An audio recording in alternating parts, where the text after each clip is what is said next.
From the Baker Institute for Public Policy at Rice University in Houston, Texas, this is Baker Briefing. I'm Victoria Jupp, host of today's episode, Policy Assistant to Ambassador Satterfield, as well as Director of Executive Policy Research.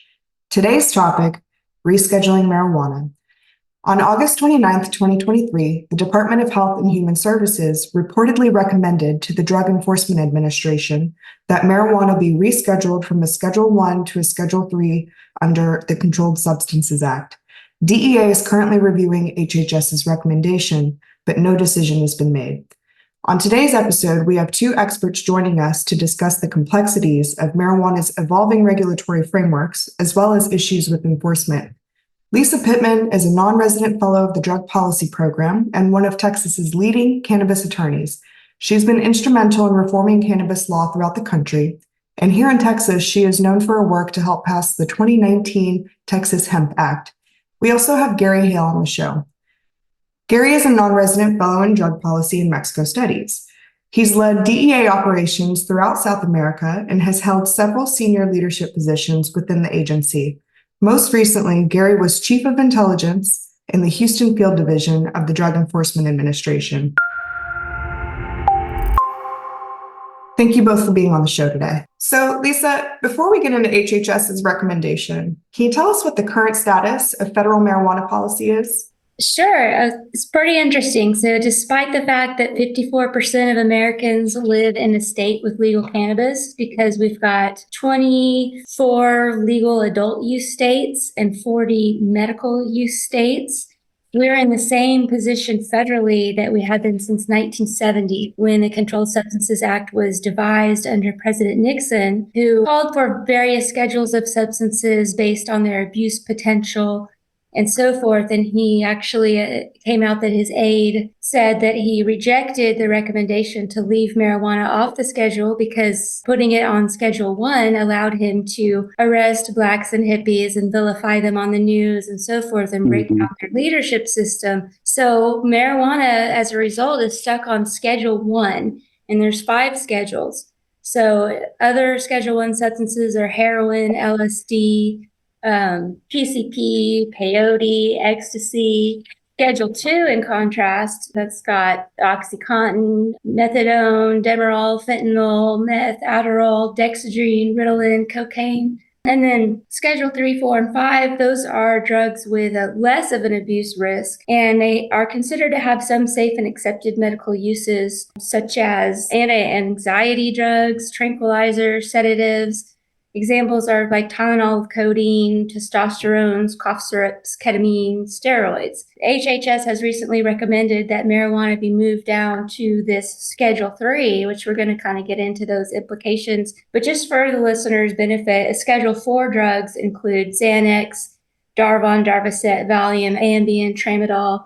Schedule V includes Robitussin, some cough syrups. And interestingly, Epidiolex, which is an FDA-approved drug of a marijuana-derived CBD to treat epilepsy, which later complicated the CBD market. Since that time, marijuana has remained Schedule I. It means that it's illegal for any purpose.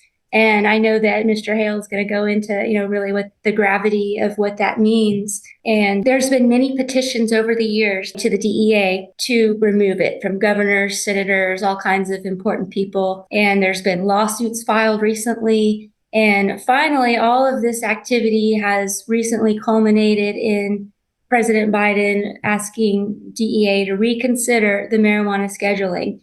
And so that has involved various federal agencies, the DEA, FDA, National Institute of Drug Abuse, and HHS, Health and Human Services, which has recommended the Schedule III rescheduling. And there's still a lot more to happen from here administratively. We've just seen that this recommendation has been made. So, Gary, why is this issue gaining traction at the federal level now?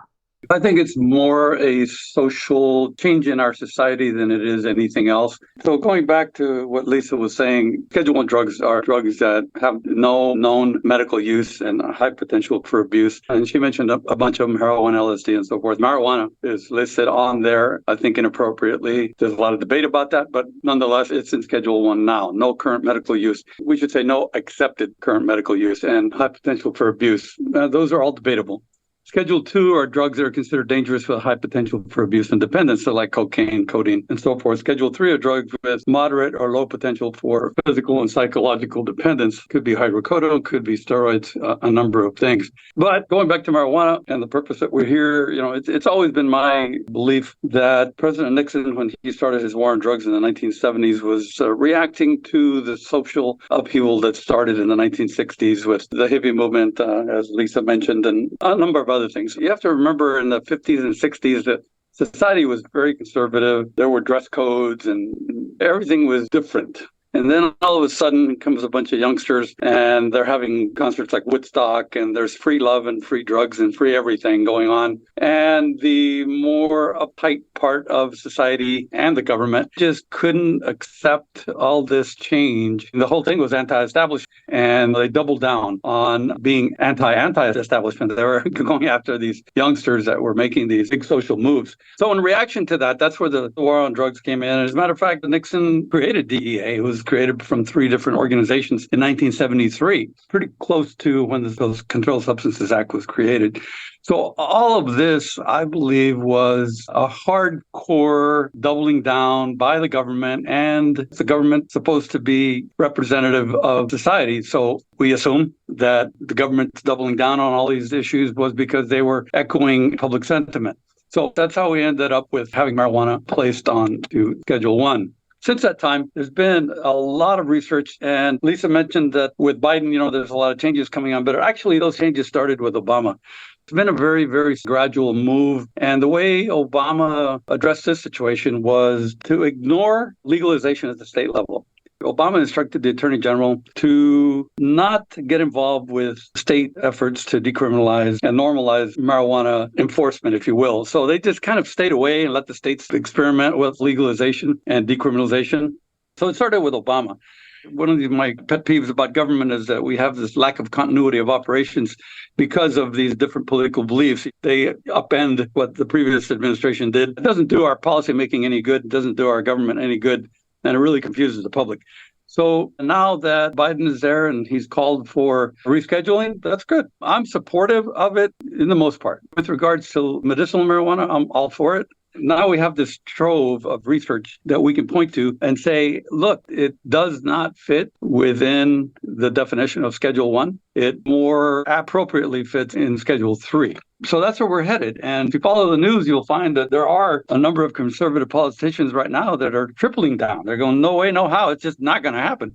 And that's just party politics. It really isn't pragmatic for them to be just having one opinion without looking at the facts. Let's back up. So you mentioned how there's just a bulk of research out there supporting, the rescheduling. The public is behind this movement, and you've also got the administration signaling, hey, let's make some changes. How this decision sitting with DEA? We don't have a timeline out there. I think everybody's, just waiting to hear, given that HHS came out with this recommendation last August. What does DEA's role look like in this process? How are these scheduling decisions made within the agency? And in the case of marijuana, do you think they're going to dig their heels in? How do you see this playing out? I think that eventually it will be rescheduled to Schedule 3. And I think at the end of the day, it's going to be a political decision. When we're talking about scheduling and rescheduling, having given that responsibility to DEA back in the 1970s, it's probably not the best idea. As I said, DEA was formed by a number of organizations, including some elements of the Food and Drug Administration, which had this responsibility. Now DEA has it. So that's kind of like putting the fox in charge of the hen house, because you've got law enforcement people making decisions that are more compliance related or pharmaceutical related. And you have a pharmaceutical side of the house in DEA too, called the Diversion Operations Section. So you have these conflicting roles within DEA. But within the side of the house of DEA that makes these decisions, it's no different than what happens in FDA and HHS and other health organizations where they have not only law enforcement agents, because the organization is a law enforcement agency, so they do have agents involved in just about every decision-making point of that organization, But you also have many pharmaceutical representatives and medical professional representatives that sit in these committees that make these decisions. But even though you have a well-rounded group of people looking at the question, ultimately it's a political decision. The DEA administrator and the attorney general are political appointees, and they report to the president. Okay, the DEA administrator reports to the attorney general, and the attorney general reports to the president. So they are there because the president put them there. And if a particular president chooses to reschedule and push rescheduling, more than likely they're going to follow suit because they are the same political leanings. So all these people that are involved in this decision making, they have their bias. They have their political bias that they put on top of their empirical data analysis. And it's kind of like how you look at statistics. Statistics can be interpreted in many, many different ways. And so can the empirical data that's put on the table by HHS or anybody else that is supporting this change. So at this point in our evolution, the same and new data is being interpreted in ways that fall in line with liberal thoughts and political positions of the current administration. And that's logical, especially if you look at it in the context that I put it in. So the decision will ultimately have to be made by Congress, notwithstanding DEA's position on the matter. If DEA does not choose to reschedule, then it's counter to the wishes of the president and the Congress at this point. They could choose to not reschedule. That's okay, because they have the authority to choose. But Congress can trump that. And I expect that Congress eventually will, provided that we have the majority in Congress that are also believers in rescheduling. Lisa, let's turn to the congressional landscape. So you mentioned earlier that Schedule III drugs have this accepted medical use and can be dispensed with a prescription. But, rescheduling the drug without other legal changes does not mean that state legal medical or recreational marijuana industries are compliant with the federal controlled substances law. So what other legal changes need to be made so that industries are compliant with the law? And tell us about the discussions taking place on Capitol Hill. Who are the key players and what are some of the proposals out there that we should be aware of? That is a huge loaded question. This is the first time in history that we have confronted such a thing like this with marijuana, with the plant. It's very interesting. It's a unique situation where it's the only plant that has the potential to turn illegal. So we have federally legal hemp, which is the cannabis plant that's below 0.3 delta 9 THC. And then we have the rest of the plant is considered marijuana if it tests 0.4 or over.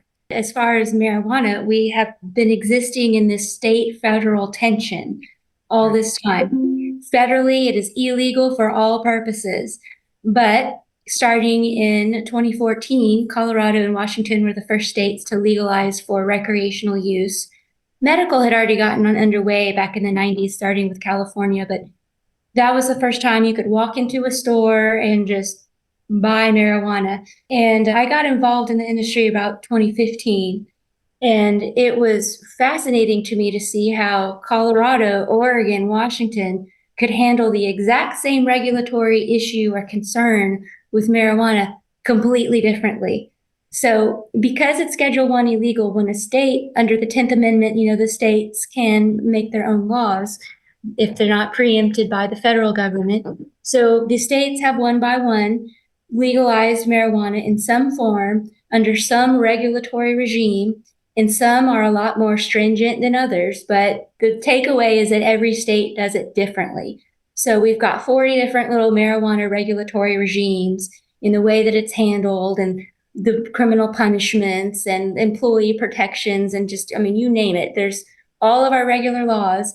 And then you have the superimposition of marijuana regulation, federal prohibition, criminal law, a lot of things that you have to worry about and deal with that the regular business person doesn't have to. For example, also a marijuana industry, because it's Schedule I, they don't have access to banking because banks would be exposed to money laundering, RICO, violation of the Bank Secrecy Act, aiding and abetting federal crimes. It's also a problem for lawyers. It's a problem for insurance providers. It's a problem with raising capital. The IRS does not allow them to deduct their business expenses because of a code provision prohibiting deducting your expenses if you're trafficking in controlled substances. So there are all of these different laws, just regular business laws on top of the marijuana laws, on top of criminal laws, that already are not consistent. And so in each state, you're operating under 5 different regimes at the same time, and each one is changing underneath you. So now let's say that marijuana becomes somewhat federally legal under, some new federal regulatory regime. What's that going to look like for the states? Well, that's going to, cause quite an upheaval. And what you brought up was a very interesting thing that we have where you can walk into a store and buy marijuana from somebody at that marijuana store, but yet Schedule 3 indicates this is a drug that needs to be issued at a pharmacy with a prescription. So who wants to go to their doctor to get weed? How are we going to fit that back in? I will say with some studying I've done on it, the FDA doesn't necessarily approve botanical drugs and or botanicals. And there are provisions in the Controlled Substances Act that allow a Schedule 3 substance to be dispensed directly from a practitioner to a patient. So maybe there'll be something like that. But the real answer to your question is they're not going to be compliant. It's going to take years for all of these state and federal systems up and down the spectrum to realign with this completely new notion that this previously equal to heroin drug is now legal. And now it's a medicine, but yet it's also for fun. So we've got a lot of different moving parts going on here. So it's going to take a lot, and it's going to provide us some employment for a little while here, because it's going to be probably pretty excruciating to get all of these different things in alignment after over 50 years of absolute prohibition. Pretty incredible that this is probably the first time that something like this has ever happened, going from something that was completely outlawed to, your doctor can prescribe it. So pretty incredible what we're dealing with here. Probably the closest to that would be prohibition, even though alcohol was not a drug, but it was completely outlawed. And then all of a sudden it was not. There was a big sea change with regards to alcohol during prohibition. It's the same, but it's not. Yeah, that too was a state by state lifting. We got that amendment repealed, but there were still a lot of states that stayed in the past. And now we've got Coors and Budweiser, and it's federal legal, it's regulated, and so forth. And so I think we're going to have the Coors and Budweiser of marijuana too. And so that's another interesting thing we're going to see take shape is, well, right now we've got these little state democracy projects. How does each one work? Well, are we going to come to a place where we have interstate commerce, where now the best growers, maybe they're going to be growing in the Carolinas, and then maybe they'll send the drug to be extracted to the Houston Medical Center. And then maybe it'll be distributed somewhere in Detroit. I think things will start to gravitate toward a capitalistic, who are the best people. Because right now what we've got are a bunch of different fiefdoms in each state of marijuana companies. And then you have what's called an MSO, a multi-state operator. And that's a company that is in, let's say, 20 different states. Now that's 20 different companies for them, where they're just licensing their brand. But with it moving down to 3, well, maybe they don't have to do that anymore. And they don't have to have an expensive cultivation facility in 20 different states. Yeah. They're just going to send it all to North Carolina. So what we've had in each state, Colorado, for example, it's been around 10 years now. All those mom and pops who had the dream of having their little dispensary, man, they got wiped out several years ago with consolidation within the state. And now that's happening across the country too. So what started off as a scrappy, those of us on the edge, on the forefront, fighting to make this legal and starting those first little shops, and that's kind of, going by the wayside now. Now it's going to shift to something altogether more commercial and corporate and massive. Interesting. So we could have a whole podcast on this issue too, but as I'm driving down the road, I see these advertisements on buildings that say THC sold here, no medical card needed. But the state of Texas did not legalize marijuana recreationally, and medicinal laws in the state are very restrictive. How is this possible? Well, that's your hemp. So the 20 bill legalized hemp, and it accepted hemp from the definition of marijuana. And it also said that anything that comes from the hemp plant, and again, hemp and marijuana is the same thing. They're both cannabis. It's just the amount of THC, and there's the only difference, that delta 9 THC. And so if it's under that amount by weight, is the legal definition, then it's okay. Well, so, chemists got to work right away and they started coming up with all kinds of ways to get high off what we were saying past, that it was broke, not dope. But they have figured out how to highly concentrate some cannabinoids and so forth to where you can have a federally legal hemp product that's not really supposed to have but a trace amount of THC. It actually has a lot of THC via milligrams, volume, some other way. Maybe it's been spiked or something like that. And sometimes these are illegal products masquerading as legal products. I mean, we've got all kinds of problems going on there because it's not regulated.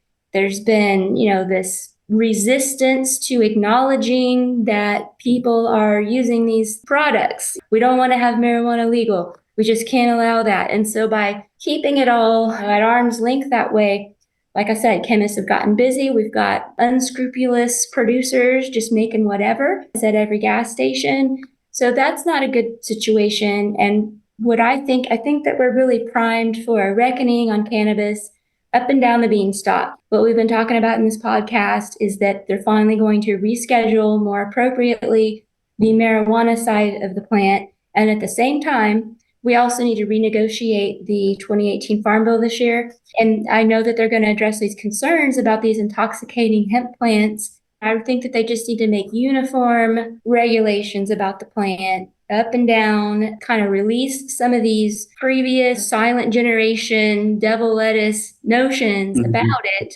Just accept that it's all out there and being unregulated is worse. So let's come up with a system for the entire plant so that we can all partake of it in a safe manner. Do you see this being banned? Some other states have banned Delta-8 THC. Texas lawmakers tend to be pretty conservative. I wonder if they would shift in that direction. Yeah, well, in fact, Texas did. So when the Farm Bill was passed, the DEA put out a statement about, okay, hemp is no longer within the definition of marijuana. So that's under the U.S. Controlled Substances Act. Each state has their own Controlled Substances Act as well. So they can either go along with the feds or they can object. Our Health and Human Services Commissioner objected and said, oh, no. I don't like that definition that anything that comes from the hemp plant's legal. I'm going to change our definition of THC so that all THCs are illegal unless it's that Delta-9 under 0.3 THC from hemp. And that kind of turned the definition of hemp under the Farm Bill on its head upside down. So that was challenged in the lawsuit. And the only issue in the lawsuit is it's not whether Delta-8 is good or bad. It's not really about Delta-8. It's did the Health and Human Services Commissioner follow the proper notice and comment procedure to make that change to the definition of THC? So due to the lawsuit, there's an injunction in place that says, okay, until we have a trial on this, business as usual, you can continue to sell it. And that trial should be sometime later this year. Personally, I bet you that he did follow the right procedures. I mean, it's his statutorily mandated duty to establish, modify, and maintain the schedule. So I bet he did it right on something so important. And then that's going to butt up against our 2025 legislative session, where I'm sure, we're going to be doing some big things in cannabis in Texas this session too. So a lot of states have done something similar. They have either legislatively or by some other procedural means banned intoxicating cannabinoids, or maybe specific ones like Delta-8, Delta-10. They're all taking different approaches, just like they're taking different approaches to marijuana.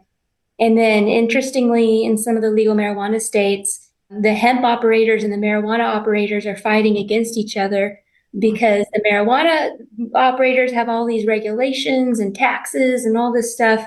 They have grocery store margins. They barely make any money.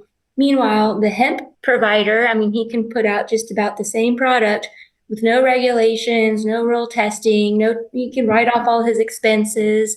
He can charge a lot less for it and thus get more people to buy it. And so I feel like that by legalizing hemp, that the U.S. government unwittingly has caused the toppling of the whole regulated status of the cannabis plant up and down, because that really let the cat out of the bag.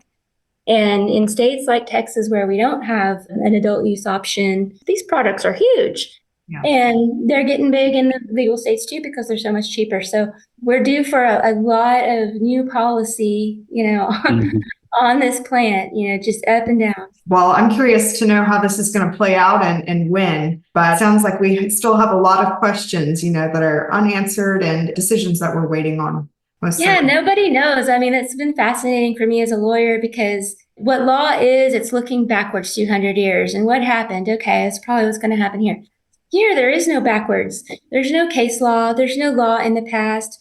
These things are all, in motion, currently. I mean, I spend about an hour a day tracking the development of the hemp and marijuana laws across the country, across the world. I mean, it is constantly changing, and these businesses are selling across the country and keeping up with all of these things. And it's very intellectually fulfilling because there's not really an answer. And this is a rare chance in history to have a chance to get in there, have influence on what the rules are going to say, be one of the first ones to argue in front of a judge at how a law should be interpreted, and, have a real hand in the future of our cannabis policy. So it's really fascinating. Well, thank you both so much for your time and for a great and informative discussion today. I appreciate you coming on the show. Today's episode was produced by the Baker Institute for Public Policy, which provides meaningful policy analysis on the most critical challenges facing Texas, the United States, and the world. Baker Briefing is produced by myself and Shannon Moriarty. AV production is led by Kevin Young. Visit us at bakerinstitute.org to learn more. Thank you for listening.